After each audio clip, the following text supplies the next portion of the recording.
나으리, 오늘 밤만 여기 계집에서 자도 될까요? 눈보라가 몰아치던 한겨울밤, 남원 깊은 산골 외딴 초가의 계집 안에서 6살 쌍둥이 자매가 떨고 있었습니다. 3년 전 아내와 두 딸을 잃고 세상과 단절된 채 살아가던 유정호는 그날 밤 희미한 울음소리를 듣습니다. 계집에서 발견한 아이들의 몸은 얼음장처럼 차가웠고 온몸은 멍과 상처투성이었어요. 정호가 아이들을 거두자 며칠 후 화려한 옷을 입은 부부가 찾아왔습니다. 아이들의 양부모라 주장하는 백영도 부부였죠. 그들은 아이들을 돌려받는 대가로 100냥의 돈을 요구했습니다. 마치 물건을 거래하듯이요. 하지만 정호는 알고 있었습니다. 이 아이들이 얼마나 끔찍한 학대를 당해왔는지를요. 과연 법은 이 어린 생명들을 지켜줄 수 있을까요? 그리고 상실의 아픔 속에 살아가던 정호는 다시 아버지가 될 수 있을까요? 이번 영상에서는 눈보라 속에서 만난 두 생명과 상처받은 남자의 구원 이야기에 대해서 들려드리겠습니다. 사연 시작 전 구독과 좋아요를 꾹 눌러주시고 어디서 듣고 계신지 댓글 남겨주시면 그곳에 행운이 가득 깃들기를 기원하겠습니다. 전라도 남원 깊은 산골, 눈보라가 몰아치는 한밤중이었습니다. 세상과 단절된 채 홀로 살아가는 외딴 초가 한 채. 그곳에 유정호가 있었어요. 48배 나이였지만 그의 등은 이미 구부정했고 눈빛은 텅 비어 있었습니다. 3년 전 한겨울 아내와 두 딸을 한꺼번에 잃은 후 정호는 스스로를 이 산속에 가뒀어요. 마을 사람들과도 말을 끊었고 장에도 나가지 않았습니다. 그저 하루하루 숨만 쉬며 살아갔죠. 그날 밤도 마찬가지였습니다. 정호는 등잔불 하나만 켜진 방 안에 앉아 있었어요.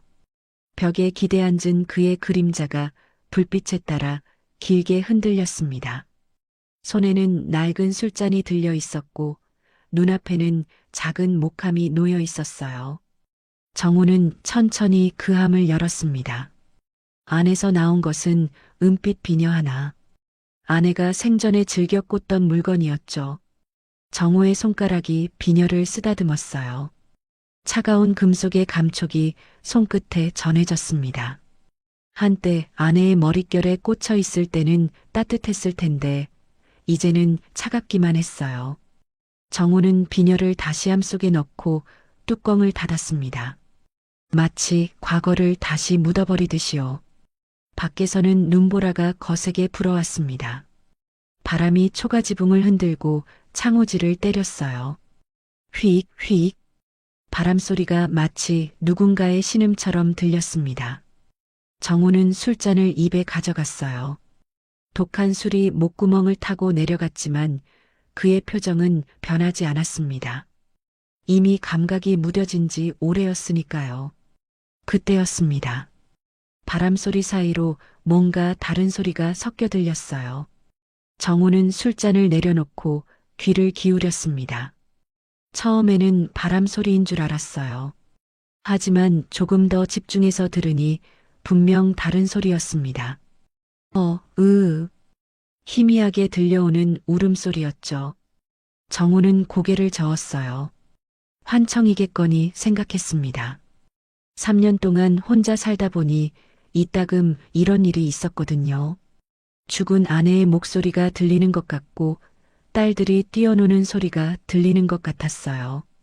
하지만 돌아보면 언제나 텅 빈 방뿐이었습니다. 정호는 다시 술잔을 들었습니다. 하지만 입에 대기도 전에 또다시 그 소리가 들렸어요. 이번에는 더 선명했습니다. 분명 사람의 울음소리였어요.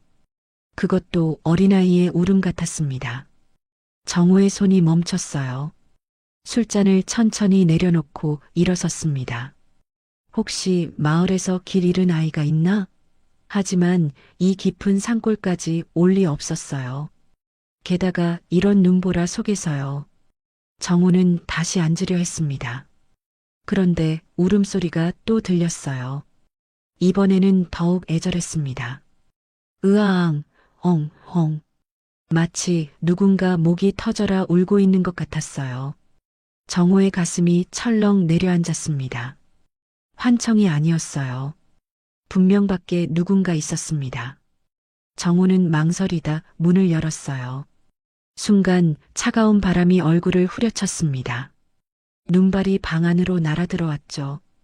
정호는 눈을 가늘게 뜨고 마당을 내다봤어요. 새하얀 눈으로 뒤덮인 마당. 그 어디에도 사람의 모습은 보이지 않았습니다. 착각이었나? 정호가 문을 닫으려는 순간 다시 울음소리가 들렸어요. 이번에는 방향을 알 수 있었습니다. 마당 한쪽 구석, 오래전 개를 키우던 계집 쪽에서였어요. 정호의 눈이 그쪽으로 향했습니다. 계집은 이미 폐허나 다름없었어요.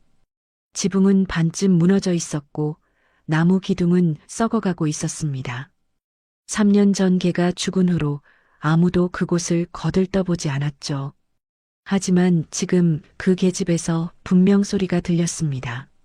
정호는 신을 겨를도 없이 맨발로 마당에 내려섰어요.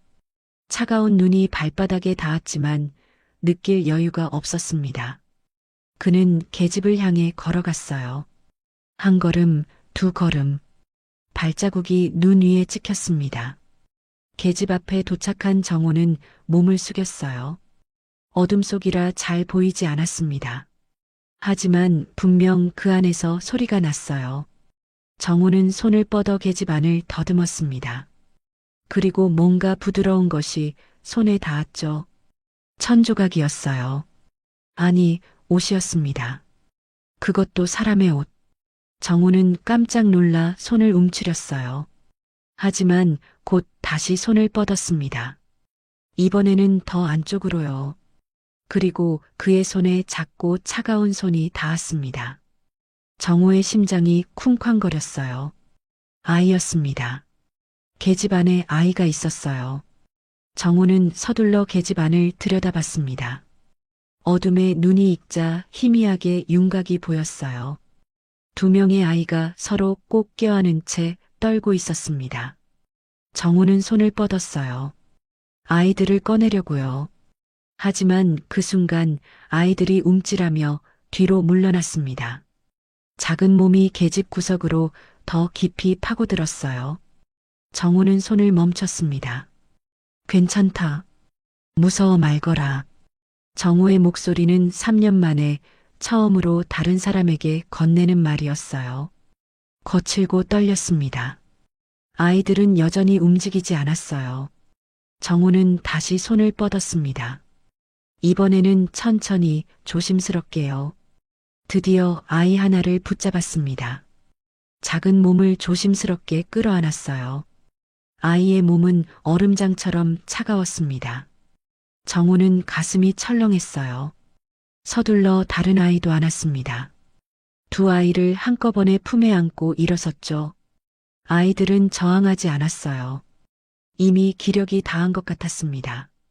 정호는 두 아이를 안은 채 방으로 향했습니다. 맨발로 눈 위를 걸으며 그는 생각했어요. 얼마나 오래 여기 있었던 걸까? 이 추운 밤에 이 눈보라 속에서요. 방 안으로 들어서자 등잔불이 아이들의 얼굴을 비췄습니다. 정호는 그제야 아이들을 제대로 볼 수 있었어요. 그리고 깜짝 놀랐습니다. 쌍둥이였어요. 똑같이 생긴 두 여자아이였죠. 아이들의 입술은 파랗게 질려 있었습니다. 볼은 새빨갛게 얼어 있었고 눈꺼풀은 부어올라 있었어요. 머리카락은 눈과 진흙으로 엉켜 있었습니다. 옷은 너덜너덜하게 찢어져 있었고 맨발의 발은 동상으로 검붉게 변해 있었어요. 정호는 아이들을 온돌 위에 조심스럽게 눕혔습니다. 그리고 불을 더 지폈어요. 방 안이 점점 따뜻해졌습니다. 하지만 아이들은 여전히 떨고 있었어요. 이불을 덮어줘도 소용없었습니다. 정호는 술독으로 갔어요. 독한 술을 사발에 가득 담았습니다. 그리고 아이들의 손과 발에 부었죠. 술이 얼어붙은 살갗에 스며들었어요. 아이들이 으응하고 신음했습니다. 정우는 멈추지 않았어요. 계속 술을 문질러 발랐습니다. 한참을 그렇게 하고 나서야 아이들의 손발에 온기가 돌기 시작했어요. 파랗던 입술도 조금씩 붉어졌습니다. 정우는 안도의 한숨을 내쉬었어요. 살아날 것 같았습니다. 정우는 부뚜막으로 갔습니다. 남은 쌀을 꺼내 죽을 끓이기 시작했어요. 물이 끓고 쌀이 퍼지면서 구수한 냄새가 방 안에 퍼졌습니다. 정우는 죽을 저으며 문득 3년 전이 떠올랐어요. 그때도 이렇게 눈이 내리던 밤이었습니다. 아내와 두 딸이 마을 친정집에 다녀오는 길이었어요. 하지만 눈사태가 일어났고 세 사람 모두 차가운 눈 속에 묻혔습니다. 정우가 찾아갔을 때 아내는 이미 숨이 끊어져 있었어요. 두 딸은 아내의 품에 안겨 있었지만 역시 차가워져 있었습니다. 정우는 막내딸을 안아 올렸어요. 아직 5살이었던 아이. 작은 손은 얼어붙어 있었고 입술은 파랗게 질려 있었습니다. 지금 계집에서 꺼낸 아이들과 똑같았어요. 정우는 그때 아이를 살리지 못했습니다. 그저 차가워져가는 몸을 안고 울기만 했죠. 정우의 눈에서 눈물이 뚝 떨어졌어요. 죽 속으로 떨어진 눈물이 퍼졌습니다. 정우는 서둘러 눈물을 닦았어요. 죽을 사발에 담아 아이들에게 가져갔습니다. 자, 먹어야 한다. 정우가 사발을 내밀자 아이들이 눈을 떴어요. 겁에 질린 눈빛이었습니다. 언니로 보이는 아이가 동생을 뒤로 감쌌어요. 정우는 사발을 바닥에 내려놓고 한 발짝 물러섰습니다. 괜찮다. 먹거라. 하지만 아이들은 움직이지 않았어요. 그저 서로를 꼭 껴안은 채 정우를 바라볼 뿐이었습니다. 정우는 한숨을 쉬고 사발을 들어 숟가락을 떴어요. 그리고 입으로 후후 불어 식힌 뒤 아이들 앞에 내밀었습니다. 자, 떠먹여 줄 테니. 언니 아이가 조금씩 입을 열었어요. 정우가 숟가락을 입에 넣어줬습니다. 아이가 죽을 삼켰어요. 그리고 눈물이 뚝뚝 흘러내렸습니다. 정우는 다시 숟가락을 떴어요. 이번에는 동생에게 먹였습니다. 두 아이는 그렇게 한 사발을 다 비웠어요. 정우는 다시 사발을 채워왔습니다. 아이들은 이번에도 다 먹었어요. 마지막 한 숟가락까지요. 정우는 그제야 안심했습니다. 이제 자거라. 내일 아침에 다시 먹자. 정우가 일어서려는데 언니 아이가 작은 목소리로 말했어요. 저희가 더러워서 바닥이 더러워질까봐. 정우의 발걸음이 멈췄습니다. 아이의 말을 이해하는데 시간이 걸렸어요. 그제야 정우는 아이들의 온몸이 진흙과 눈으로 범벅이 된 것을 봤습니다. 옷은 너덜너덜했고 손과 발은 까맣게 때가 끼어 있었어요. 괜찮다. 여긴 그럴 필요 없다.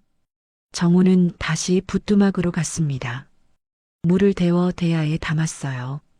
그리고 아이들의 손과 발을 씻겨줬습니다. 검은 물이 흘러나왔어요. 한참을 씻기고 나서야 아이들의 원래 살갗이 드러났습니다. 하지만 그 아래로 보이는 것은 상처투성이었어요. 손등에는 멍이 들어 있었고 손가락에는 굳은 살이 박혀 있었습니다. 발바닥은 갈라져 있었고 발목에는 붉은 자국이 나 있었어요. 정우는 말없이 상처에 약을 발라줬습니다. 밤이 깊어갔습니다. 아이들은 이불 속에 누워 있었지만 잠들지 못했어요. 두 눈을 크게 뜬 채 천장만 바라보고 있었습니다. 정우는 방 구석에 앉아 아이들을 지켜봤어요. 언니 아이와 동생 아이는 서로의 손을 꼭 잡고 있었습니다. 작은 손이 떨리고 있었어요. 정우는 그 모습을 보며 생각했습니다. 이 아이들에게 무슨 일이 있었던 걸까? 왜 이 깊은 밤 눈보라 속 계집에 있었던 걸까? 하지만 묻지 않았어요. 지금은 아니었습니다. 아이들이 편히 쉴 수 있게 해주는 것이 먼저였죠. 정우는 등잔불을 조금 낮췄습니다. 방 안이 어둑해졌어요. 자거라. 이제 안전하다. 정우의 목소리가 어둠 속에 작게 퍼졌습니다. 아이들은 여전히 움직이지 않았어요. 하지만 조금씩 눈꺼풀이 무거워지는 것 같았습니다. 정우는 벽에 기대앉아 눈을 감았어요. 3년 만에 처음으로 방 안에 사람의 숨소리가 가득했습니다. 정우의 숨소리, 아이들의 숨소리, 세 개의 숨소리가 고요히 섞여 밤을 채웠어요. 밖에서는 여전히 눈이 내리고 있었습니다. 정우는 문득 생각했어요. 이 아이들을 어찌해야 할까? 내일 아침이 되면 어디론가 보내야 할까? 하지만 그 생각은 오래가지 않았습니다. 정우의 눈앞에 죽은 딸들의 얼굴이 떠올랐거든요. 그날 이후로 정우는 단 하루도 편히 잠든 적이 없었습니다. 매일 밤 꿈속에서 아이들이 나타나 손을 내밀었어요. 아빠, 추워요. 아빠, 무서워요. 하지만 정우는 손을 잡아줄 수 없었습니다. 꿈에서 깨면 언제나 텅 빈 방뿐이었죠. 그런데 오늘 밤은 달랐습니다. 방 안에 아이들이 있었어요. 비록 자신의 딸은 아니지만 누군가의 딸들이었습니다. 그리고 지금 그 아이들은 정우의 품 안에서 숨을 쉬고 있었어요. 정우는 눈을 떴습니다. 어둠 속에서 아이들의 윤곽이 보였어요. 두 아이는 여전히 서로를 꼭 껴안고 있었습니다. 하지만 이제는 떨지 않았어요. 고른 숨소리가 들렸습니다. 드디어 잠든 것 같았어요. 정우는 천천히 일어나 아이들에게 다가갔습니다. 이불을 더 덮어줬어요. 그리고 잠시 아이들의 얼굴을 내려다봤습니다. 잠든 얼굴은 평화로워 보였어요. 적어도 지금 이 순간만큼은요. 정우는 다시 제자리로 돌아가 앉았습니다.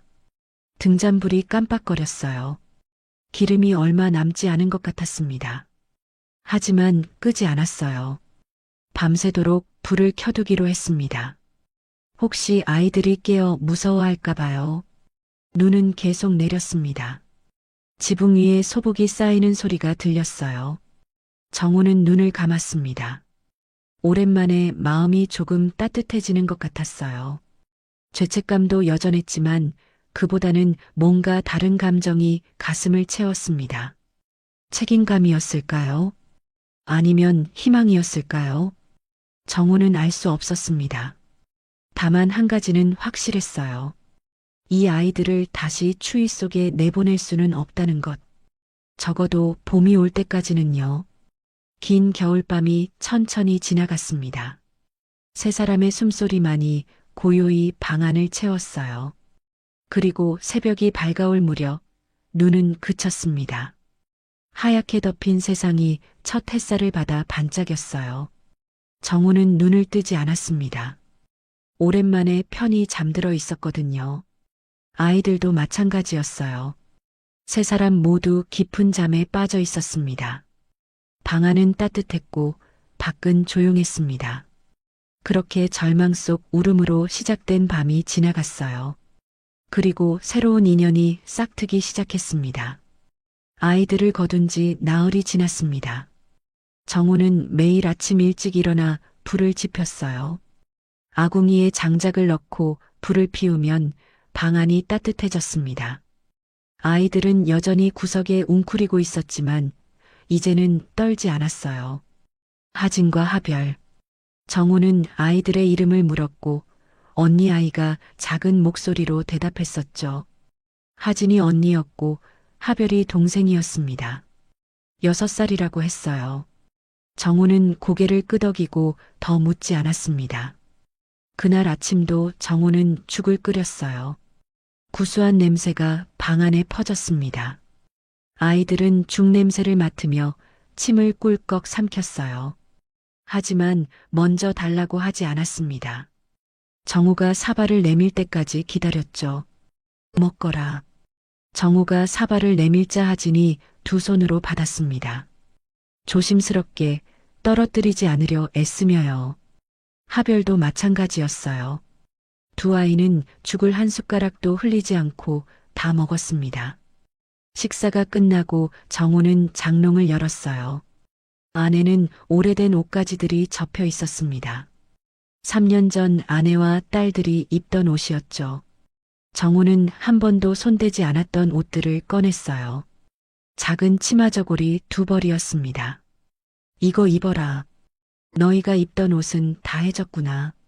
정우가 옷을 내밀자 아이들이 깜짝 놀란 표정을 지었어요. 하진이 고개를 저었습니다.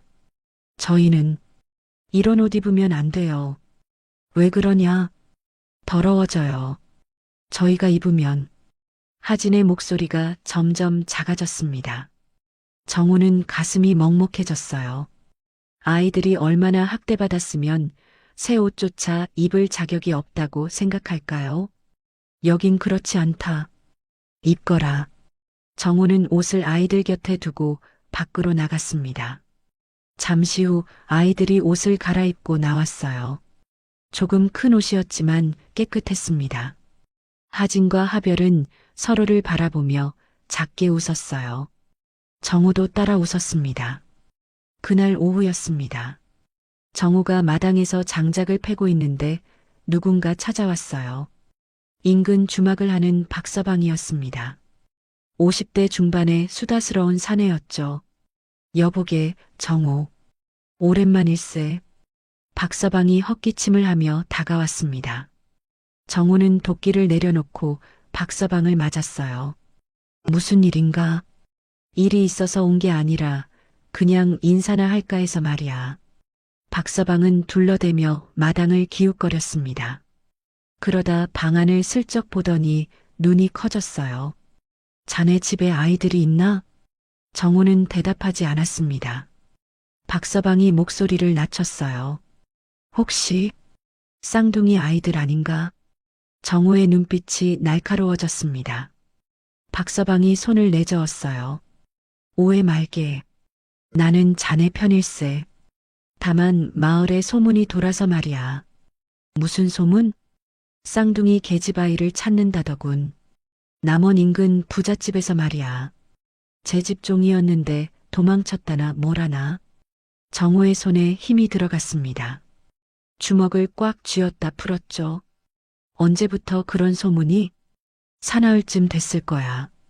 마을 이곳저곳에 사람을 보내 수소문한다더군. 혹시 쌍둥이 아이 본 사람 있으면 알려달라고. 박서방이 정우를 똑바로 봤어요. 자네가 그 아이들을 거뒀다면 조심하는 게 좋을 걸세. 그쪽은 제법 새도 있는 양반이라더군. 정우는 고개를 끄덕였습니다. 박서방이 어깨를 두드렸어요. 뭐 필요한 거 있으면 언제든 주막으로 오게. 내가 도울 수 있는 건 도와주지. 박서방이 돌아간 후 정우는 한참 서 있었습니다. 마당에는 눈이 다시 내리기 시작했어요. 정우는 방으로 들어갔습니다. 아이들은 여전히 구석에 앉아 있었어요. 하진아, 하별아. 정우가 부르자 아이들이 고개를 들었습니다. 너희를 찾는 사람들이 올지도 모른다. 무서워 말거라. 내가 지켜줄 테니. 하진의 눈에 눈물이 고였습니다. 하지만 흘리지 않았어요. 하별은 언니 손을 꼭 잡았습니다. 며칠이 지났습니다. 어느 날 오후 말발굽 소리가 들렸어요. 정우는 밖으로 나갔습니다. 화려하게 꾸민 가마 하나가 마당에 들어서고 있었죠. 가마 앞뒤로 하인들이 따랐습니다. 가마 문이 열리며 두 사람이 내렸어요. 50대 남자와 40대 여자였습니다. 남자는 비단 두루마기를 입고 있었고 여자는 화려한 치마 저고리를 입고 있었어요. 백영도와 백인이었습니다. 이 댁이 유정호 나으리 댁이요? 백영도가 공손하게 물었습니다. 정우는 고개를 끄덕였어요. 제가 유정호요. 아, 그러시군요. 저는 남원 고을에서 온 백영도라 하옵니다. 이쪽은 제 아내 백인이고요. 백인이가 머리를 숙여 인사했습니다. 백영도가 주위를 둘러보더니 미소를 지었어요. 혹시 이 댁에 어린 계집아이 둘이 있지 않소? 정우는 대답하지 않았습니다. 백영도가 한 발 다가왔어요. 사실은 저희 집 아이들이옵니다. 나흘 전에 집에서 나간 후 돌아오질 않아 찾아다니던 중이었지요.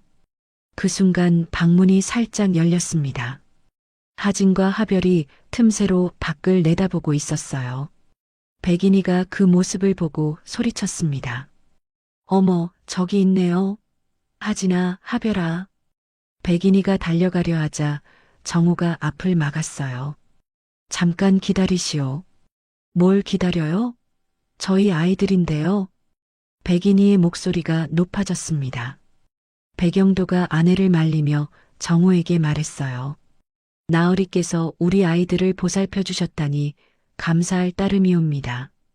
얼마나 고생하셨겠소. 백영도가 품에서 주머니를 꺼냈습니다. 은자가 들어있는 주머니였어요. 수고비로 이만큼 드리지요. 100냥쯤 돼요. 백영도가 주머니를 내밀자 정우의 눈빛이 차갑게 변했습니다. 아이들을 돈으로 거래하려 하시오? 거래라뇨? 그저 수고비를. 필요 없소. 아이들은 여기 있겠소. 백영도의 얼굴이 굳어졌어요. 백인이가 앞으로 나섰습니다. 무슨 말씀이세요? 저희 아이들인데 데려가야죠. 당신네 아이들이라면 왜 눈보라 속 계집에 버려져 있었소? 정우의 목소리는 낮았지만 단호했습니다. 백영도가 헛기침을 했어요. 그건 아이들이 말을 안 들어서 잠깐 훈육을. 훈육이라고요? 정우가 방문을 활짝 열었습니다. 하진과 하별이 떨며 서 있었어요. 정우가 아이들의 팔을 걷어 올렸습니다. 멍 자국과 상처가 드러났죠. 이것도 훈육이요? 백영도의 얼굴이 붉어졌습니다. 백인이가 눈물을 흘리기 시작했어요. 저희가 잘못했어요. 다시는 그러지 않을게요. 제발 아이들만. 거짓 눈물이었습니다. 정우는 알 수 있었어요. 백인이의 눈에는 진심이 없었으니까요. 백영도가 태도를 바꿨습니다. 목소리가 차갑게 변했어요. 유나을이 아무리 그래도 남의 집종을 데리고 있는 건 법에 어긋나는 일이요. 이틀 안으로 아이들을 돌려주시오. 안 그러면 어쩌시겠소? 정우가 똑바로 백영도를 봤습니다. 두 사람의 시선이 부딪혔어요. 백영도가 비웃듯 말했습니다. 관아에 고하겠소. 아이들을 유인에 데려간 죄로 말이요. 정우는 대답하지 않았습니다. 백영도가 돌아서며 말했어요. 이틀이요. 그때까지 아이들을 데리러 오겠소. 백영도 부부가 가마에 올라탔습니다. 하인들이 가마를 들어 올렸어요.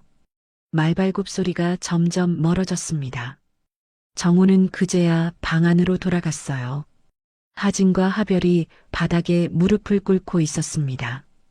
두 아이 모두 눈물을 흘리고 있었어요.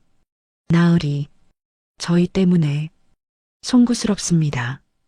하진이 떨리는 목소리로 말했습니다. 저희를 내쫓으셔도 원망하지 않겠습니다. 정우는 두 아이를 일으켜 세웠어요. 그리고 꼭 안아줬습니다. 너희 잘못이 아니다. 걱정 말거라. 하지만 정우의 마음은 무거웠습니다. 이틀 후면 백영도가 다시 올 것이고 아마 관아 사람들을 데려올지도 몰랐어요. 정우 혼자서는 어찌할 수 없었습니다. 그날 밤 아이들이 잠든 후 정우는 등불을 켰습니다. 서랍에서 붓과 종이를 꺼냈어요. 오랜만에 잡는 붓이었습니다. 손이 조금 떨렸죠. 정우는 천천히 글을 쓰기 시작했습니다. 옛벗 이성필에게 보내는 서찰이었어요. 이성필은 가명에서 일하는 관리였습니다. 정우와는 어릴 적부터 알고 지낸 사이였죠. 성필 형, 급히 도움을 청하오.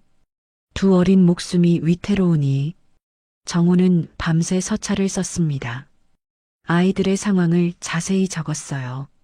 계집에서 발견한 일, 몸의 상처들, 양부모의 협박까지요. 서찰을 다 쓰고 나서 정우는 밀봉했습니다.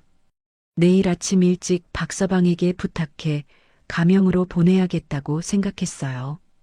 이성필이라면 도와줄 것입니다. 정우는 그렇게 믿었어요.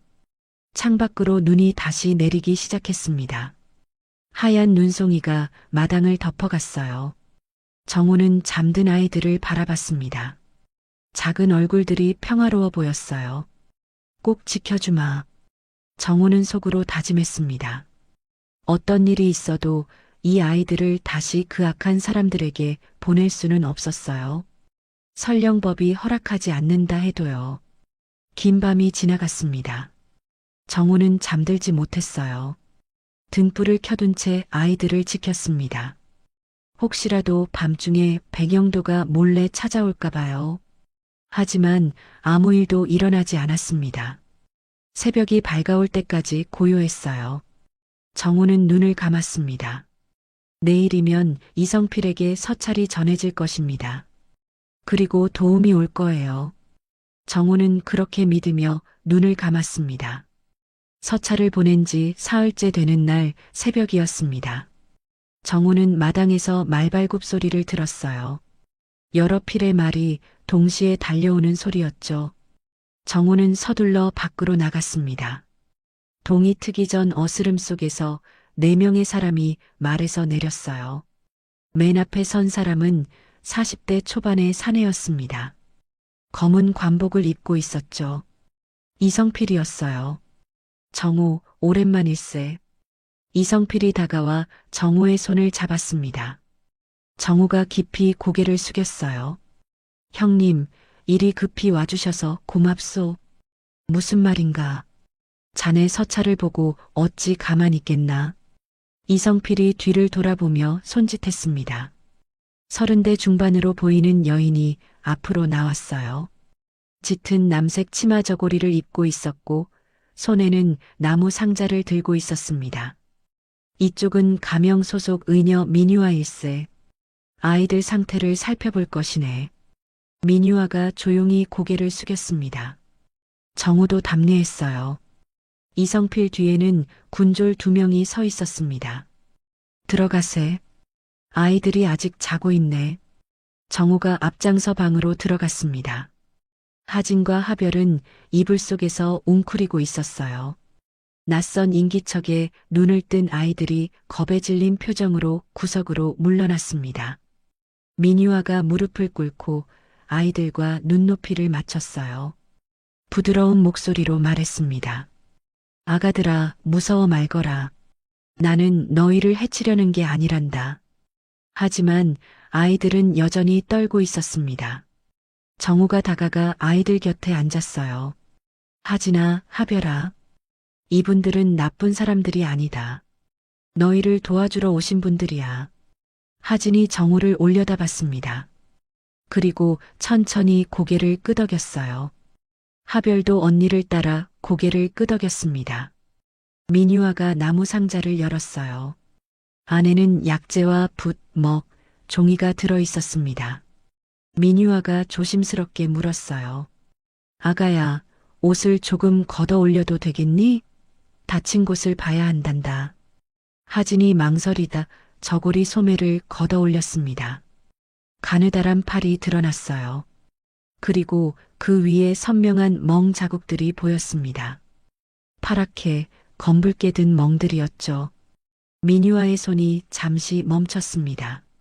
하지만 곧 다시 움직여 하진의 팔을 살폈어요. 손등에도 상처가 있었습니다. 손가락 마디마다 굳은 살이 박혀 있었고 손톱 밑은 까맣게 때가 끼어 있었어요. 언제부터 이렇게 된 거니? 민유아가 조용히 물었습니다. 하진이 입술을 깨물었어요. 기억이 잘 안 나요. 아주 오래전부터요. 민유아가 붓을 들어 종이에 기록하기 시작했습니다. 오른팔 상박부 멍 3개, 왼팔 하박부 멍 2개, 손등 긁힌 자국. 하나하나 꼼꼼히 적어 내려갔어요. 등도 봐야겠구나. 민유아가 말하자 하진이 몸을 돌렸습니다. 저고리를 걷어 올리자 마른 등이 드러났어요. 갈비뼈가 하나하나 세어질 정도였습니다. 그리고 그 위에 붉은 줄이 여러 개 나 있었죠.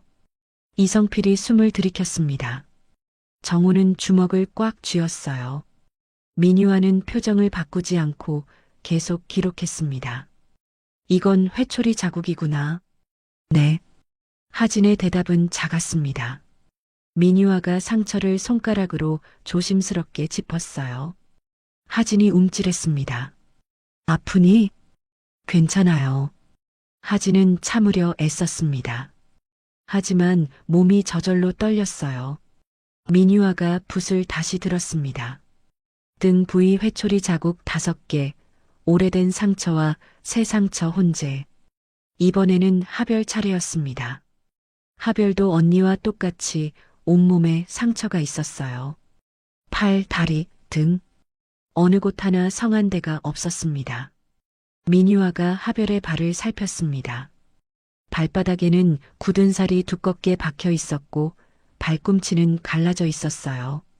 민유아가 붓을 놓고 하별의 발을 두 손으로 감쌌습니다. 얼마나 많이 걸었니?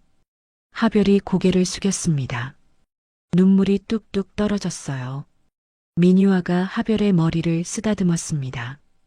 이제 괜찮단다. 이제는 안전해. 이성필이 앞으로 나왔습니다. 무릎을 꿇고 하진을 똑바로 봤어요. 아가야, 내게 사실대로 말해줄 수 있겠니? 누가 이렇게 한 거냐? 하진이 입술을 떨었습니다. 한참을 망설이다 작은 목소리로 말했어요.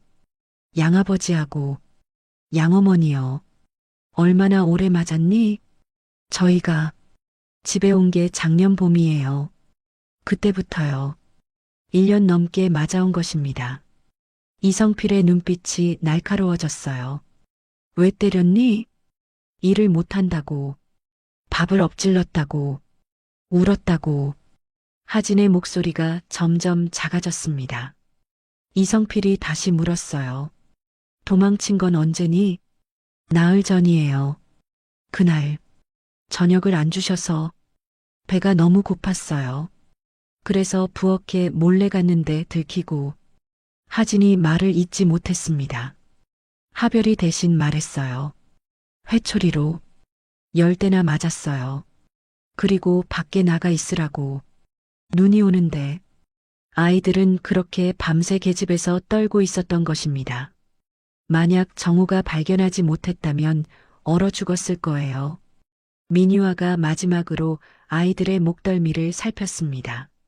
머리카락을 조심스럽게 들어 올리자 붉은 자국이 보였어요. 머리를 잡아당긴 흔적이었습니다. 이것도 기록하겠습니다. 민유아의 목소리는 여전히 차분했습니다. 하지만 붓을 쥔 손은 조금 떨리고 있었어요. 모든 기록이 끝나고 민유아가 상자에서 약을 꺼냈습니다. 이제 약을 바르마. 조금 따가울 수 있단다. 민유아가 하진의 상처에 약을 발랐습니다. 하진이 이를 악물었어요. 하별도 마찬가지였습니다. 두 아이 모두 소리 내지 않으려 애썼죠. 약을 다 바르고 민유아가 일어섰습니다. 이성필에게 기록한 종이를 건넸어요. 이 정도면 증거는 충분하옵니다. 이성필이 종이를 받아 읽었습니다. 그의 얼굴이 점점 굳어졌어요. 다 읽고 나서 종이를 조심스럽게 접었습니다. 정우, 잠깐 나가서 이야기하세. 두 사람이 마당으로 나갔습니다. 군졸들도 따라 나왔어요. 민유아는 방 안에 남아 아이들 곁을 지켰습니다. 이건 단순한 훈육이 아니네. 학대일세. 이성필이 단호하게 말했습니다. 정우가 고개를 끄덕였어요. 그들은 내일 다시 온다고 했소. 관아 사람들을 데리고 올지도 모르오. 걱정 말게. 내가 먼저 움직이겠네. 오늘 바로 백영도의 집을 급습하겠소. 이성필이 군졸들을 돌아봤습니다. 너희는 곧장 가명으로 가서 사람을 더 데려오너라. 백영도의 집을 샅샅이 뒤질 것이니 준비하라. 군졸들이 고개를 숙이고 말에 올라탔습니다. 이성필이 정호에게 말했어요. 자네는 아이들을 잘 돌보게. 며칠 내로 백영도를 법정에 세우겠네. 고맙소, 형님. 고마울 것 없네. 이건 법이 해야 할 일이야. 이성필이 말에 올라탔습니다. 민희와도 방에서 나와 정호에게 작은 주머니를 건넸어요. 약이 옵니다. 하루에 2번 상처에 발라주시옵소. 그리고 민희화가 잠시 말을 멈췄습니다. 그리고 조용히 말했어요. 아이들이 많이 무서워하고 있습니다. 따뜻하게 대해주시옵소. 그리하겠소. 민희화가 말에 올라탔습니다. 이성필 일행이 떠나자 마당이 다시 고요해졌어요. 정우는 방으로 돌아갔습니다. 하진과 하별은 여전히 구석에 앉아 있었습니다. 정우가 다가가 앉았어요. 이제 괜찮다. 저분들이 너희를 지켜줄 것이다. 하진이 고개를 들었습니다. 눈가가 붉었어요. 정말 다시는 그 집에 안 가도 되나요? 그래. 다시는 가지 않아도 된다. 하별이 울음을 터뜨렸습니다. 그동안 참았던 눈물이 쏟아졌어요. 하진도 눈물을 흘렸습니다. 정우는 2 아이를 안아줬어요. 그날 밤 아이들은 처음으로 편히 잠들었습니다. 악몽에 시달리지 않았어요. 정우는 밤새 아이들을 지켰습니다. 내일이면 이성필이 백영도를 잡을 것이고 법이 아이들을 지켜줄 거예요. 정우는 그렇게 믿었습니다. 이성필이 떠난 지 사흘이 지났습니다. 그동안 정우는 아이들과 조용한 시간을 보냈어요. 아침이면 죽을 끓이고 낮이면 마당에서 장작을 패고 저녁이면 함께 밥을 먹었습니다. 아이들도 조금씩 변했어요. 처음처럼 구석에만 웅크리고 있지 않았습니다. 가끔 마당으로 나와 눈 쌓인 풍경을 보기도 했죠. 하지만 여전히 말은 적었어요. 그날 저녁도 3사람은 밥상을 마주했습니다. 정우가 지은 밥과 된장국, 나물 몇 가지가 전부였어요. 정우는 아이들 밥그릇에 밥을 수북이 담아줬습니다. 많이 먹어라. 살이 좀 올라야 할 텐데. 하진과 하별은 고개를 숙이고 밥을 먹었어요. 예전처럼 허겁지겁 먹지는 않았습니다. 천천히 한 숟가락씩 떠먹었죠. 정우는 그 모습을 보며 안도했어요. 식사가 반쯤 지났을 때였습니다. 하별이 젓가락을 내려놓고 정우를 올려다봤어요. 조심스럽게 입을 열었습니다. 나으리. 응? 나으리께서는 혼자 사시나요? 정우의 손이 잠시 멈췄습니다. 하별의 질문은 예상치 못한 것이었어요. 하진이 동생을 쳐다봤습니다. 말리려는 눈빛이었죠. 하지만 하별은 계속했어요. 가족이 안 계신가요? 정우는 젓가락을 천천히 내려놓았습니다. 한참을 말없이 앉아 있었어요. 아이들은 숨죽이고 기다렸습니다. 있었다. 정우가 입을 열었습니다. 목소리는 낮았지만 떨리지 않았어요. 아내와 딸 둘이 있었지. 너희와 같은 나이였다. 하진과 하별이 눈을 크게 떴습니다. 정우는 천장을 올려다봤어요. 3년 전 겨울이었다. 아내가 딸들을 데리고 친정에 다녀온다고 했지. 나는 바빠서 함께 가지 못했어. 정우의 손이 무릎 위에서 떨렸습니다. 그날 눈이 많이 왔다. 산길이 위험하니 내일 오라고 했는데 아내는 오늘 와야겠다고 했지. 아이들이 아버지를 보고 싶어 한다면서. 하별의 눈에 눈물이 맺혔어요. 정우는 계속했습니다. 그날 밤 늦게 사람들이 찾아왔다. 아내와 아이들이 눈사태를 만났다고 했어. 나는 미친 듯이 뛰어갔지. 정우의 목소리가 잠시 끊겼습니다. 숨을 깊이 들이마시고 다시 말했어요. 도착했을 때 이미 늦었더구나. 아내는 아이들을 품에 안은 채 얼어 있었어. 나는 막내를 안아 올렸지. 정우의 눈에서 눈물이 흘러내렸습니다. 하지만 목소리는 여전히 담담했어요. 작은 손이 차가워져 가는 게 느껴졌다. 따뜻하게 안아줘도 소용없었어. 그 손은 점점 더 차가워졌고 결국 싸늘해졌지. 방 안이 조용해졌습니다. 등불만 흔들리고 있었어요. 하진이 천천히 손을 뻗었습니다. 정호의 손 위에 작은 손을 올렸죠. 나으리. 하진의 목소리도 떨렸습니다. 정호가 고개를 숙였어요. 그날 이후로 나는 여기 틀어박혔다. 사람들을 만나지 않았어. 죽은 것이나 다름없이 살았지. 하별도 손을 뻗었습니다. 정호의 다른 손을 잡았어요. 세 사람은 그렇게 한참을 말없이 앉아 있었습니다. 나으리께서도 아프셨구나. 하진이 조용히 말했습니다. 정호가 고개를 끄덕였어요. 그래, 너희처럼 아팠다. 그런데 우리를 거두셨어요? 거두지 않을 수 없었다. 너희 모습이 내 딸들 같아서. 정호는 두 아이의 손을 꼭 잡았습니다.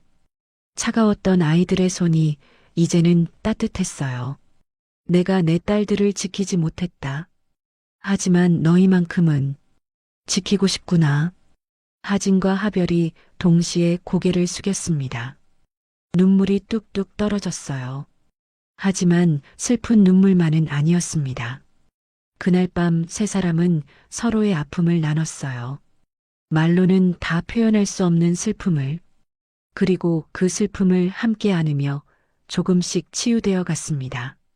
다음 날 아침 박서방이 찾아왔습니다. 손에는 보따리를 하나 들고 있었어요. 자네 잘 있었나? 박서방이 헛기침을 하며 들어왔습니다. 정우가 맞이했어요. 어서 오시게. 무슨 일인가? 장에 갔다가 이것저것 사왔네. 자네 혼자 사니 살림이 변변치 않을 것 같아서. 박서방이 보따리를 풀었습니다. 쌀, 된장, 나물, 그리고 떡을 만들 재료가 들어 있었어요. 이건 뭔가? 아, 이거 떡 만들 재료일세. 요즘 아이들 생일이라도 챙겨주려면 필요하지 않겠나? 정우가 멈칫했습니다. 생일. 그러고 보니 하별이 언제 태어났는지 물어본 적이 없었어요. 고맙네. 잘 쓰겠네. 박서방이 어깨를 두드렸습니다. 배경도 놈 소식 들었나? 이성필 나으리가 그놈 집을 뒤집었다더군. 증거가 수두룩하게 나왔다지. 그래. 곧 재판이 열릴 거라더군. 자네도 나가야 할 걸세. 정우는 고개를 끄덕였습니다. 박서방이 돌아간 후 정우는 하별을 불렀어요. 하별아, 내가 언제 태어났니? 하별이 고개를 가웃했습니다. 모르겠어요. 생일이 언제냐는 거다. 생일이 뭐예요? 정우의 가슴이 먹먹해졌습니다. 아이가 자기 생일도 모르다니. 정우는 하진에게 물었어요. 하진아, 너는 아니? 양어머니가 섣달금음에 태어났다고 했어요. 둘 다요. 섣달금음. 이제 며칠 남지 않았습니다. 정우는 결심했어요. 아이들에게 처음으로 제대로 된 생일을 만들어주기로요. 그날 오후 정우는 떡을 만들기 시작했습니다. 서툴렀지만 정성을 다했어요. 쌀을 불리고 찢고 시루에 쪄냈습니다. 해질 무렵 민유아가 찾아왔습니다. 말에서 내린 그녀가 정우에게 인사했어요. 아이들 상태를 보러 왔습니다. 들어오시게. 민유아가 방으로 들어가 하진과 하별을 살폈습니다. 상처는 많이 나았어요.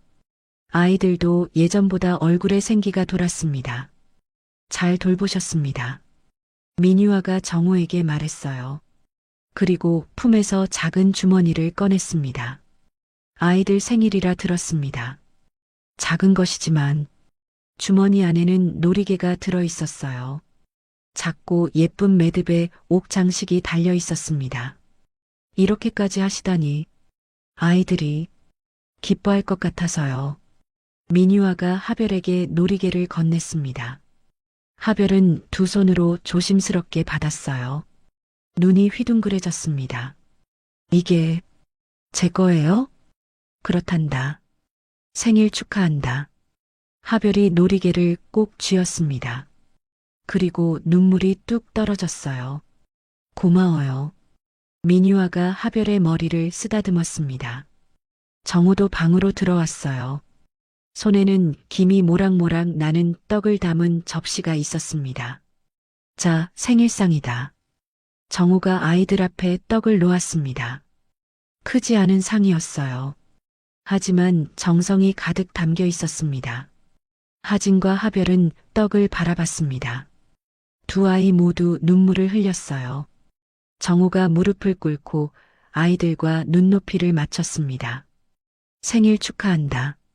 앞으로는 매년 이렇게 차려주마. 하별이 참았던 울음을 터뜨렸습니다. 하진도 눈물을 닦았어요. 민유아가 조용히 미소 지었습니다. 고맙습니다. 나으리. 하별이 떨리는 목소리로 말했습니다. 정우가 아이의 머리를 쓰다듬었어요. 이제는 말해도 된단다. 고맙다는 말도 슬프다는 말도 다 말해도 돼. 민유아가 자리에서 일어났습니다. 이만 가보겠습니다. 재판 준비가 있어서요. 수고하시오. 민유아가 떠난 후 세 사람만 남았습니다. 정우는 떡을 한 조각 떼어 하별에게 건넸어요. 먹어라. 내 생일 떡이다. 하별이 떡을 한 입 베어 물었습니다. 달콤하고 부드러웠어요. 하진도 떡을 먹었습니다. 두 아이의 얼굴에 처음으로 환한 웃음이 피어났어요. 그날 밤 정우는 아이들이 자는 모습을 지켜봤습니다. 하별은 놀이개를 꼭 쥐고 자고 있었어요. 하진은 동생을 안고 있었습니다. 정우는 등불을 바라봤습니다. 3년 만에 처음으로 마음이 따뜻해지는 것을 느꼈어요. 죽은 딸들을 잊은 것은 아니었습니다. 하지만 이 아이들을 위해 다시 살아야겠다고 생각했죠. 여보, 우리 딸들아. 내가 이 아이들을 잘 키울게. 정우는 어둠 속에서 혼잣말처럼 중얼거렸습니다. 그리고 눈을 감았어요. 오랜만에 편안한 잠이 찾아왔습니다. 남원 가명동원. 정월 초하루였습니다. 마당은 사람들로 가득 찼어요. 마을 사람들, 관아 아전들, 군졸들이 빼곡히 모여 있었습니다. 모두들 오늘 열릴 재판을 보러 온 것이었죠. 동원 앞마당 한가운데에는 두 사람이 무릎 꿇고 있었어요. 포승줄에 묶인 백영도와 백인이었습니다. 한때 비단옷을 입고 거들먹거리던 그들이었지만 지금은 초라한 죄수복 차림이었어요. 백인이는 고개를 숙인 채 떨고 있었습니다. 백영도는 여전히 거만한 표정을 짓고 있었지만 눈빛은 불안해 보였어요. 정우는 마당 한쪽 구석에 서 있었습니다. 하진과 하별을 데려오지 않았어요. 아이들이 그 악한 사람들을 다시 볼 필요는 없었으니까요. 원님 나으리 행차하신다. 아전의 외침과 함께 사람들이 일제히 허리를 숙였습니다. 육순을 넘긴 최월령 원님이 위험 있는 걸음으로 들어왔어요. 백발이 성성했지만 눈빛은 날카로웠습니다. 최월령이 상석에 앉자 아전이 큰 소리로 외쳤어요. 재판을 시작하겠다. 이성필이 앞으로 나섰습니다. 손에는 두루마리가 들려 있었어요. 고발장이었습니다. 원님, 제가 고발하옵니다. 백영도와 백인의 부부는 어린 쌍둥이 자매를 학대한 죄를 범했사옵니다. 이성필의 목소리는 동원 전체에 울려 퍼졌습니다. 백영도가 고개를 들었어요. 원님, 저는 억울하옵니다. 제 집종을 훈육한 것뿐인데 입 다물라. 최월령의 호통에 백영도가 움찔했습니다. 원님이 이성필을 보며 말했어요. 계속하거라. 이성필이 두루마리를 펼쳤습니다. 지난 섣달 스무나흔 날 밤, 이 자들은 6살 쌍둥이 자매를 눈보라 속에 내쫓아싸웁니다. 아이들은 계집에서 떨다가 유정우 나으리께 발견되어 싸웁니다. 사람들이 웅성거렸습니다. 백인이가 흐느끼기 시작했어요. 거짓 눈물이었습니다. 아이들 몸에는 오래된 학대의 흔적이 역력했사옵니다. 의녀 민유아가 직접 확인하고 기록했사옵니다. 이성필이 손짓하자 민유아가 앞으로 나왔습니다. 손에는 기록 장부가 들려 있었어요. 원님, 제가 아이들을 직접 살폈사옵니다. 민유아가 장부를 펼쳤습니다. 목소리는 차분했지만 또렷했어요. 오른팔 상박부에 멍 3개, 왼팔 하박부에 멍 2개. 손등에는 긁힌 자국과 채찍 흔적이 있었사옵니다. 백영도의 얼굴이 굳어졌습니다. 민유아는 계속했어요. 등 부위에는 회초리 자국이 5개, 오래된 상처와 새 상처가 함께 있었사옵니다. 발바닥에는 굳은 살이 두껍게 박혀 있었고 발꿈치는 갈라져 있었사옵니다. 사람들의 웅성거림이 커졌습니다. 최월령이 손을 들어 정숙을 명했어요. 목덜미에는 머리카락을 잡아당긴 흔적이 있었고 갈비뼈가 하나하나 세어질 정도로 말랐사옵니다. 민유아가 장부를 덮었습니다. 최월령이 백영도를 똑바로 봤어요. 이것이 훈육이더냐? 원님, 그것은 아이들이 일을 제대로 못해서 어린 것들에게 무슨 일을 시켰기에 회초리를 들었느냐? 백영도가 말문이 막혔습니다. 최월령이 다시 이성필을 봤어요. 더 있느냐? 있사옵니다. 관아에서 구율미를 지급받은 기록이 있사옵니다. 이성필이 또 다른 장부를 꺼냈습니다. 작년 4월부터 매달 쌀 5말씩 받아갔사옵니다. 아이들을 먹이라고 준 것인데 정작 아이들은 굶주리고 있었사옵니다. 그건 아니옵니다. 아이들에게 다 줬습니다. 백인이가 외쳤습니다. 하지만 이성필이 고개를 저었어요. 증인이 있사옵니다. 이성필이 손짓하자 박서방이 앞으로 나왔습니다. 50대의 주막 주인이었죠. 소인 박서방이옵니다. 박서방이 허리를 숙여 인사했습니다. 최월령이 물었어요. 무엇을 보았느냐? 원님, 소인의 주막은 백영도 댁과 가까이 있사옵니다. 지난 가을 어느 날 한밤중에 아이 우는 소리가 들렸사옵니다. 박서방의 목소리가 떨렸습니다. 처음에는 그냥 넘어가려 했사옵니다. 하나 울음소리가 너무 애절해서 담 너머로 몰래 보았사옵니다. 무엇을 보았느냐? 백영도가 회초리로 아이들을 때리고 있었사옵니다. 작은 것들이 용서를 빌었으나 멈추지 않더이다. 마당이 술렁였습니다. 백영도가 벌떡 일어서려 했지만 군졸이 눌렀어요. 거짓말이옵니다. 이놈이 저를 모함하는 것이옵니다. 다른 증인도 있느냐? 최월령이 이성필에게 물었습니다. 이성필이 고개를 끄덕였어요. 이웃 마을에 김씨 부인이 있사옵니다. 40대 부인이 앞으로 나왔습니다. 검소한 옷차림이었어요. 소녀 김씨옵니다. 말해보거라. 지난 겨울 눈 내리는 날이었사옵니다. 백시댁 앞을 지나가는데 마당에 아이 둘이 서 있더이다. 김씨 부인의 목소리가 떨렸습니다. 맨발로 눈 위에 서 있었사옵니다. 벌로 세워둔 것 같았사옵니다. 소녀가 어찌된 일이냐 물으니 백인이가 쫓아내며 참견 말라 하더이다. 사람들이 분노의 눈빛으로 백영도 부부를 봤습니다. 최월령이 물었어요. 증거물이 있느냐? 이성필이 군졸에게 신호했습니다. 군졸이 회초리 하나를 들고 왔어요. 나무로 만든 회초리였는데 끝이 갈라져 있었습니다. 이것은 백영도 댁에서 발견한 회초리옵니다. 의녀의 기록과 일치하옵니다. 최월령이 회초리를 받아 살폈습니다. 회초리 끝에는 핏자국이 남아 있었어요. 원님의 얼굴이 굳어졌습니다. 백영도, 백인이. 최월령의 목소리는 차갑게 가라앉았습니다. 너희는 어린 것들을 때리고 굶기고 얼려 죽일 뻔했다. 이것이 훈육이냐 학대가 아니냐? 백영도가 무릎으로 기어가며 애원했어요. 원님 용서해 주시옵소서.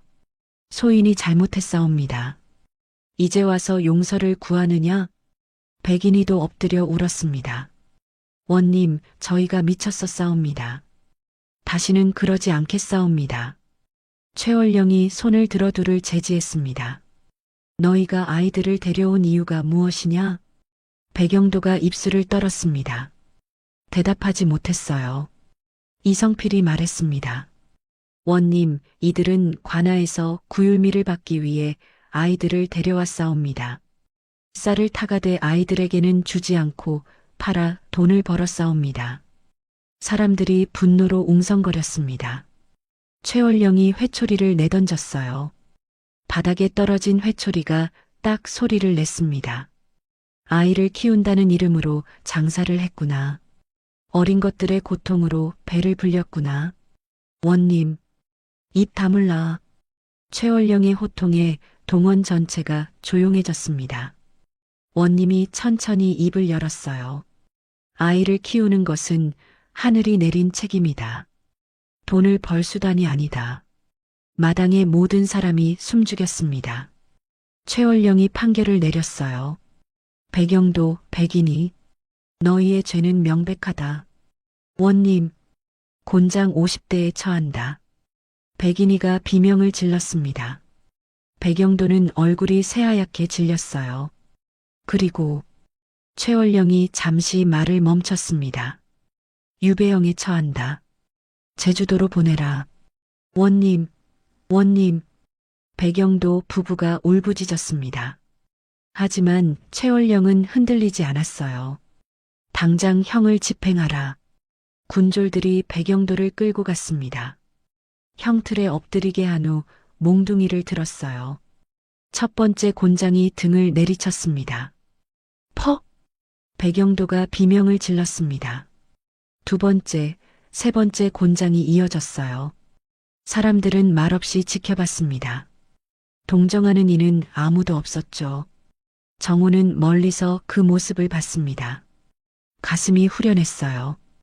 법이 정의를 실현했습니다. 아이들이 보호받았어요. 50대 곤장이 끝나고 백영도는 거의 기절한 상태였습니다. 백인이도 마찬가지였어요. 군졸들이 둘을 일으켜 세웠습니다. 내일 아침 제주로 떠나게 하라. 최월령의 명이 떨어졌습니다. 백영도 부부는 끌려갔어요. 마당에서 사라지는 그들의 뒷모습을 보며 사람들이 박수를 쳤습니다. 재판이 끝나고 사람들이 흩어졌습니다. 정우는 그 자리에 서 있었어요. 이성필이 다가왔습니다. 정우, 끝났네. 이성필이 정우의 손을 잡았습니다. 정우는 고개를 숙였어요. 고맙소, 형님. 고마울 것 없네. 법이 할 일을 했을 뿐이야. 두 사람은 한참을 말없이 서 있었습니다. 민유아도 다가왔어요. 아이들은 어떻게 되옵니까? 정우가 물었습니다. 이성필이 대답했어요. 그건 이제 자네가 결정할 일이네. 아이들을 계속 돌볼 생각인가? 정우는 망설이지 않았습니다. 그러고 싶소. 그렇다면 정식 절차를 밟아야 하네. 입양 허가를 받아야 해. 어떻게 하면 돼오? 며칠 후 다시 가명으로 오게. 원님께 직접 청하면 될 것이네. 정우가 고개를 끄덕였습니다. 이성필이 어깨를 두드렸어요. 자네가 좋은 아비가 될 것 같네. 노력하겠소. 세 사람이 동원 밖으로 걸어 나왔습니다. 하늘은 맑았어요. 겨울 햇살이 따스하게 내리쬐었습니다. 정우는 집으로 돌아가는 길에 생각했습니다. 이제 아이들에게 말해줄 수 있었어요. 더 이상 두려워하지 않아도 된다고. 법이 그들을 지켰다고요. 집에 도착하니 하진과 하별이 마당에서 기다리고 있었습니다. 두 아이가 달려왔어요. 나으리. 정우가 무릎을 꿇고 아이들을 안았습니다. 끝났다. 이제 괜찮아. 정말요? 그래. 다시는 그 사람들을 볼 일 없다. 하진과 하별이 서로를 껴안았습니다. 그리고 울었어요. 두려움의 눈물이 아니라 안도의 눈물이었습니다. 정우도 아이들을 꼭 안았습니다. 3년 동안 죽은 듯 살았던 그였지만 이제는 달랐어요. 지켜야 할 아이들이 있었습니다. 살아야 할 이유가 생긴 것이었죠.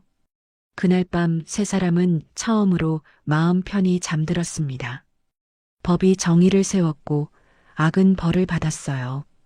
그리고 새로운 가족이 만들어지고 있었습니다. 재판이 끝난 지 사흘이 지났습니다. 정호는 아침 일찍 일어나 장롱을 열었어요. 아이들에게 입힐 옷을 꺼냈습니다. 가장 깨끗한 저고리와 치마였죠. 하진아, 하별아, 일어나거라.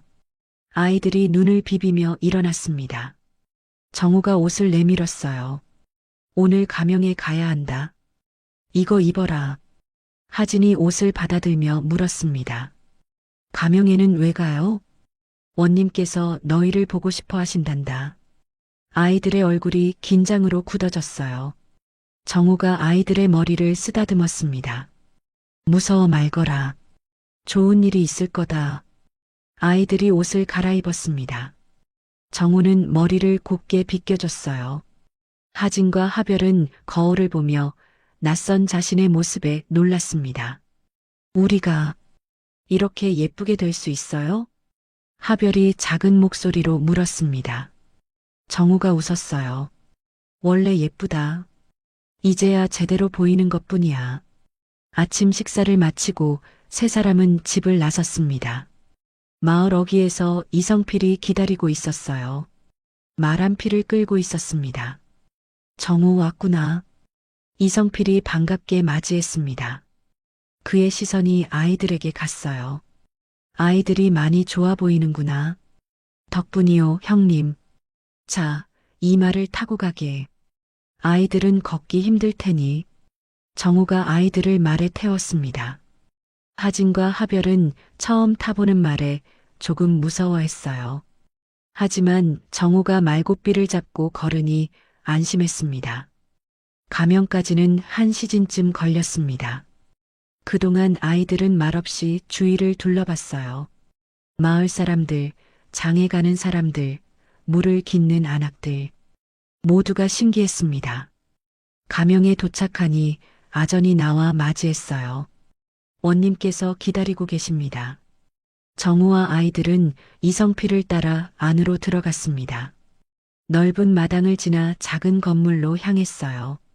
재판을 하던 큰 동원이 아니라 조용한 곳이었습니다. 방문이 열리고 최월령 원님이 앉아 있었습니다. 육순이 넘은 나이였지만 눈빛은 따뜻했어요. 정우가 깊이 절했습니다. 원님, 유정우 인사드립니다. 들어오시게. 원님의 목소리는 부드러웠습니다. 정우가 아이들을 데리고 방 안으로 들어갔어요. 하진과 하별은 원님 앞에서 머리를 조아렸습니다. 아이들아, 고개를 들어라. 원님이 말하자 아이들이 천천히 고개를 들었습니다. 최월령은 아이들을 한참 바라봤어요. 너희가 하진이와 하별이구나. 네, 원님. 하진이 작은 목소리로 대답했습니다. 최월령이 미소 지었어요. 많이 무서웠겠구나. 아이들이 고개를 끄덕였습니다. 최월령이 정우를 봤어요. 유나으리, 잠시 밖으로 나가주시겠소? 정우가 놀란 표정을 지었습니다. 최월령이 설명했어요. 아이들과 단둘이 이야기하고 싶소. 편하게 말하도록 해주고 싶어서 그러니 양해해 주시오. 정우는 망설이다 고개를 끄덕였습니다. 알겠습니다.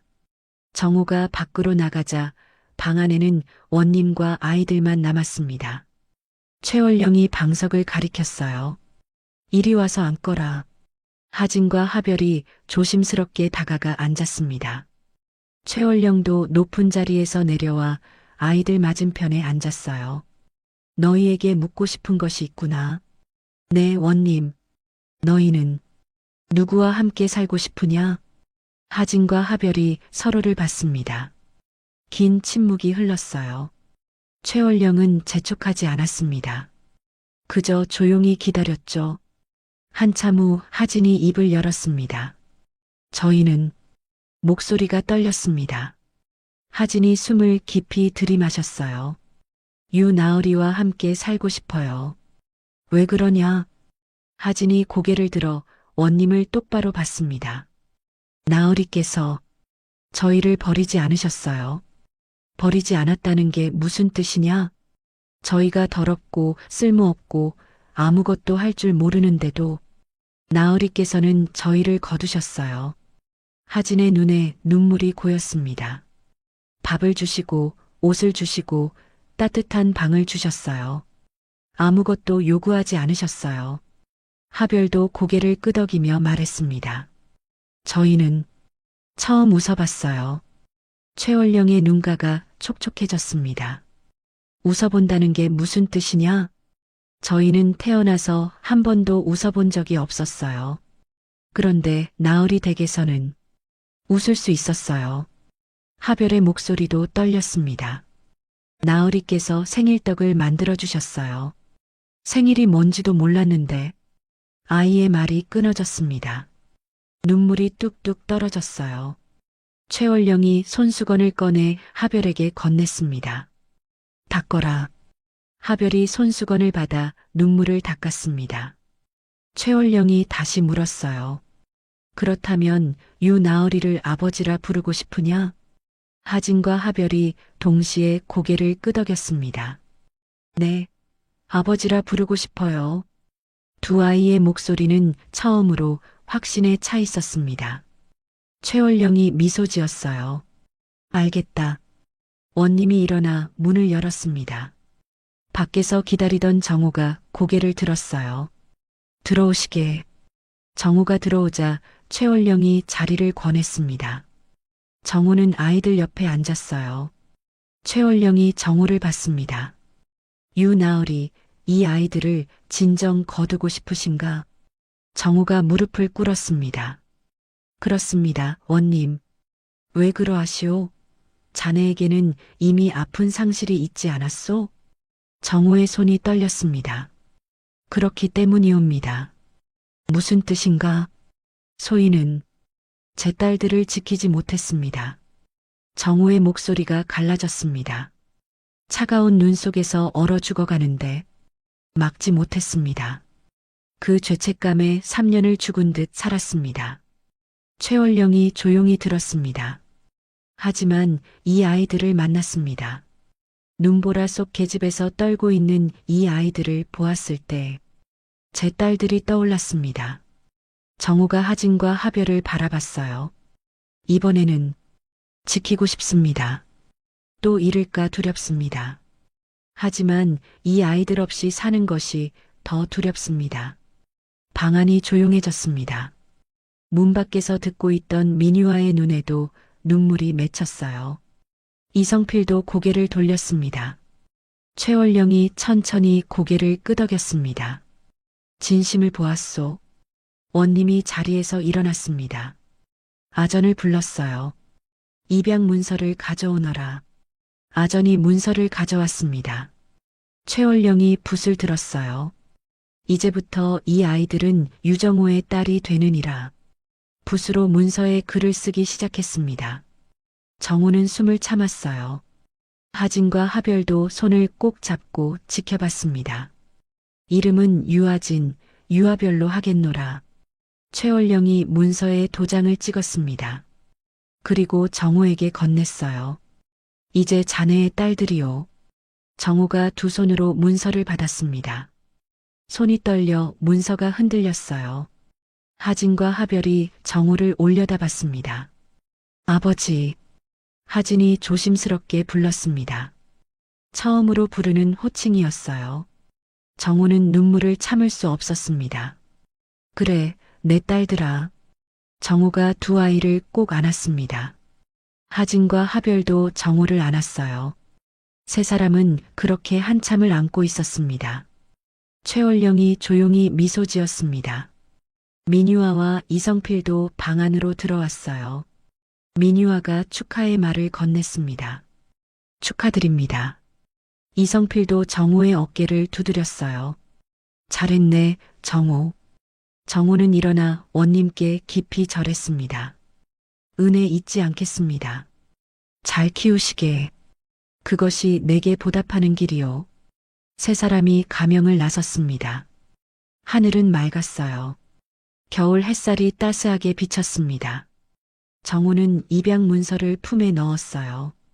자, 이제 집으로 가자. 네, 아버지. 하진과 하별이 동시에 대답했습니다.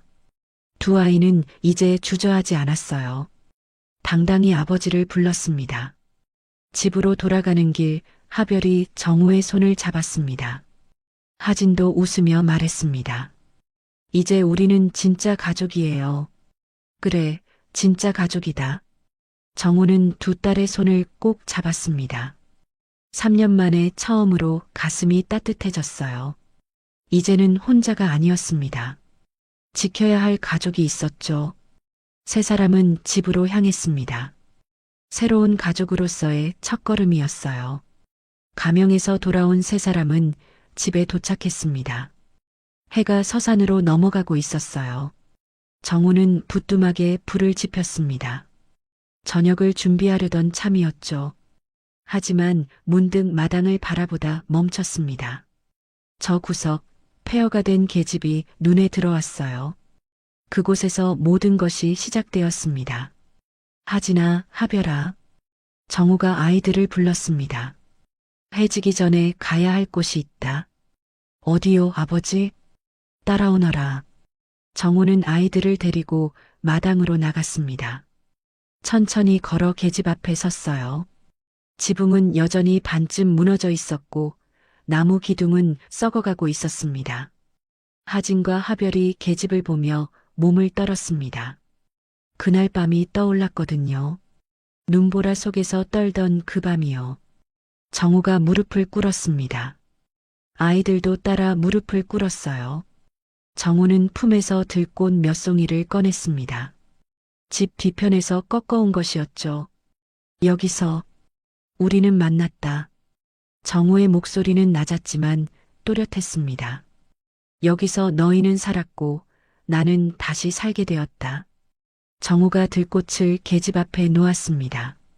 하진과 하별도 손을 모았어요. 고맙습니다.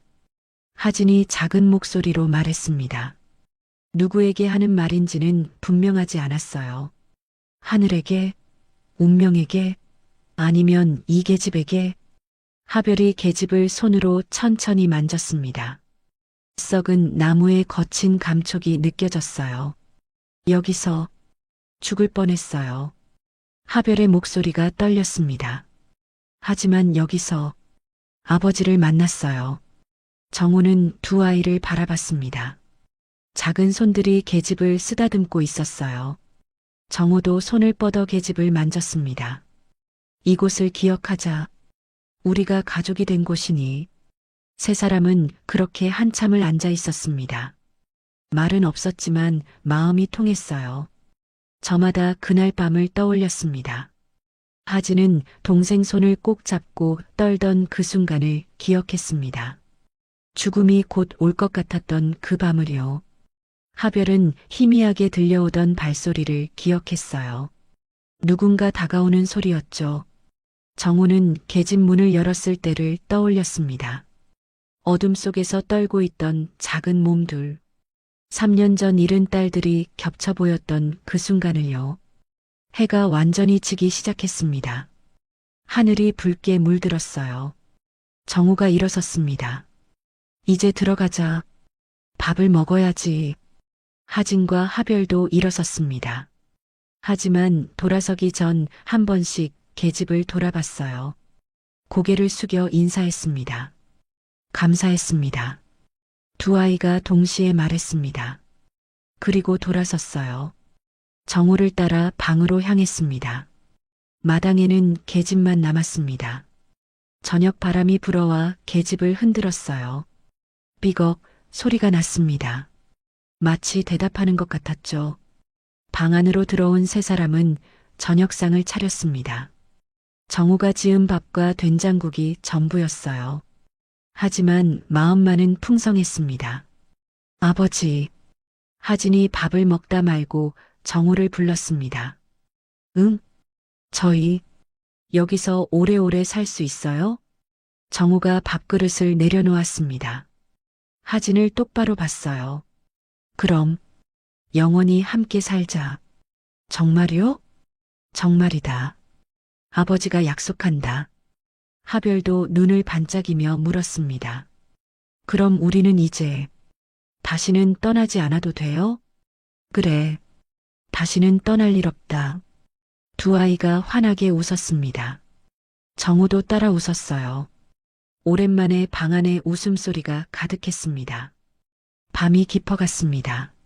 하진과 하별은 이불 속에 누웠어요. 정우가 이불을 덮어줬습니다. 자거라. 내일은 장에 가자. 너희에게 새 신을 사줘야겠다. 아버지도 주무세요. 그래, 잘 자라. 정우가 등불을 낮췄습니다. 방 안이 어둑해졌어요. 하지만 따뜻했습니다. 창밖으로는 별이 보였습니다. 총총히 빛나는 별들이 겨울밤 하늘을 수놓고 있었어요. 정우는 별을 바라보며 생각했습니다.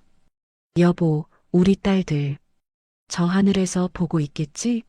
내가 이 아이들을 잘 키울 테니 지켜봐다오. 정우는 눈을 감았습니다. 마음이 평안했어요. 오랜만에 찾아온 평화였습니다. 계집 앞에 놓인 들꽃은 밤이슬을 머금고 있었습니다. 달빛이 꽃잎 위에 내려앉았어요. 그 모습은 마치 작은 축복처럼 보였습니다. 새로운 가족의 첫날 밤이 그렇게 지나갔습니다. 다음 날 아침 일찍 정우는 아이들을 깨웠습니다. 묘소에 갈 채비를 했어요. 하진과 하별은 조용히 옷을 갈아입었습니다. 오늘은 너희 어머니와 언니들을 만나러 간다. 정우의 말에 아이들이 고개를 끄덕였습니다. 세 사람은 산길을 올랐어요. 눈이 쌓인 길이라 걷기가 쉽지 않았습니다. 하지만 정우는 천천히 아이들 속도에 맞춰 걸었어요. 한 시즌쯤 걸었을까요? 산 중턱에 작은 묘소가 보였습니다. 소박한 봉분 셋이 나란히 있었어요. 정우의 아내와 두 딸의 묘였습니다. 정우가 묘 앞에 섰습니다. 3년 만에 찾아온 길이었어요. 그동안 한 번도 오지 못했습니다. 올 용기가 없었거든요. 하진과 하별도 묘 앞에 섰습니다. 작은 봉분을 바라보며 고개를 숙였어요. 정우가 무릎을 꿇었습니다. 아이들도 따라 무릎을 꿇었어요. 여보, 나왔소. 정우의 목소리가 떨렸습니다. 오랜만이요. 미안하오. 그동안 오지 못해서. 정우는 말을 잇지 못했습니다. 눈물이 먼저 나왔어요. 한참을 그렇게 울다가 다시 입을 열었습니다. 나 다시 아비가 되었소. 정우가 하진과 하별을 돌아봤습니다. 아이들에게 손짓했어요. 두 아이가 앞으로 나왔습니다. 이 아이들이요. 하진이와 하별이라 하오. 이제 내 딸들이요. 하진과 하별이 깊이 절을 올렸습니다. 정우가 품에서 들꽃을 꺼냈어요. 묘 앞에 조심스럽게 놓았습니다. 여보, 우리 딸들. 원망하지 마시오. 나는 이 아이들을 지키고 싶소. 하진이 앞으로 나와 묘를 쓰다듬었습니다. 차가운 돌의 감촉이 느껴졌어요. 어머니, 언니들. 저희가 잘 모시겠습니다. 하진의 목소리는 작았지만 단단했습니다. 하별도 말했어요. 외롭지 않게 해드릴게요. 아버지를 잘 모시겠습니다. 두 아이가 서로 손을 맞잡았습니다. 정우는 그 모습을 보며 눈물을 닦았어요. 가슴이 뭉클했습니다. 그때였습니다. 하늘에서 하얀 것이 떨어지기 시작했어요. 눈이었습니다. 하지만 겨울눈과는 달랐어요. 더 부드럽고 더 따뜻한 눈이었습니다. 봄눈이구나. 정우가 하늘을 올려다봤습니다. 봄눈은 조용히 내려왔어요. 묘 위에, 정우의 어깨 위에, 아이들의 머리 위에 소복이 쌓였습니다. 하별이 손을 내밀었습니다. 손바닥 위에 눈송이가 떨어졌어요. 하별이 신기한 듯 눈송이를 들여다봤습니다. 아버지, 눈이 따뜻해요. 그래. 봄 눈은 따뜻하단다. 정우가 아이들의 머리를 쓰다듬었습니다. 이제 겨울이 끝나고 봄이 온다. 우리도 새로 시작하는 거야. 세 사람은 한참을 묘 앞에 앉아 있었습니다. 봄눈은 계속 내렸어요. 세상이 하얗게 변해갔습니다. 이제 내려가자. 정우가 일어섰습니다. 아이들도 일어났어요. 마지막으로 한 번 더 절을 올리고 돌아섰습니다. 산을 내려오는 길, 마을 어귀에서 박서방을 만났습니다. 주막에서 나오던 참이었어요. 여보게, 정우. 박서방이 반갑게 손을 흔들었습니다. 정우도 손을 들어 인사했어요. 아이들과 함께 묘소에 다녀왔네. 그랬구만. 잘했네. 박서방이 아이들을 보며 웃었습니다. 아이들이 참 복스럽게 생겼어. 자네도 이제 아비 노릇할 일만 남았구만. 그렇게 되도록 노력하겠네. 자네라면 잘할 걸세. 언제든 도움 필요하면 주막으로 오게. 박서방이 어깨를 두드리고 갔습니다. 정우는 아이들과 함께 집으로 향했어요. 집에 도착하니 부뚜막에서 연기가 피어오르고 있었습니다. 정우가 아침에 지펴둔 불이 아직 살아 있었어요. 방 안은 따뜻했습니다. 세 사람은 마루에 앉았습니다. 봄눈은 여전히 내리고 있었어요. 마당이 하얗게 변해갔습니다. 하진이 문득 중얼거렸습니다. 유하진, 유하별, 자신의 이름을 되뇌는 것이었어요. 정우가 물었습니다. 왜 그러니? 좋은 이름이에요. 아버지 성을 받으니 진짜 가족이 된 것 같아요. 정우가 두 아이를 안았습니다. 그래, 이제 너희는 내 딸이다. 영원히. 하별이 정우 품에 안기며 말했습니다. 아버지, 저희 여기서 오래오래 살 수 있죠? 그럼, 우리 함께 살자. 봄이 오고, 여름이 오고, 가을이 오고, 겨울이 와도 계속 함께. 봄눈이 창문에 부딪혀 녹아내렸습니다. 물방울이 되어 흘러내렸어요. 마치 눈물 같기도 하고 축복 같기도 했습니다. 정우는 창밖을 바라봤습니다. 눈 덮인 집, 하얀 마당, 그리고 품 안에 두 딸. 3년 전 모든 것을 잃었다고 생각했었어요. 하지만 지금 다시 얻었습니다. 고맙습니다. 정우가 하늘을 향해 속삭였습니다. 누구에게 하는 말인지는 분명하지 않았어요. 죽은 아내에게, 딸들에게, 하늘에게, 아니면 운명에게. 하진과 하별은 서로를 껴안고 있었습니다. 두 아이의 얼굴에는 평화가 가득했어요. 더 이상 두려워하지 않았습니다. 더 이상 외롭지 않았어요. 봄눈은 밤까지 내렸습니다. 그리고 다음 날 아침 세상은 새하얗게 변해 있었어요. 하지만 그 하얀색은 차갑지 않았습니다. 따뜻했어요. 새로운 계절이 시작되었습니다. 그리고 새로운 가족의 이야기도 시작되었습니다. 오늘 준비한 이야기는 여기까지입니다. 오늘도 많이 행복하시고 건강한 하루 보내세요. 구독, 좋아요는 사랑입니다.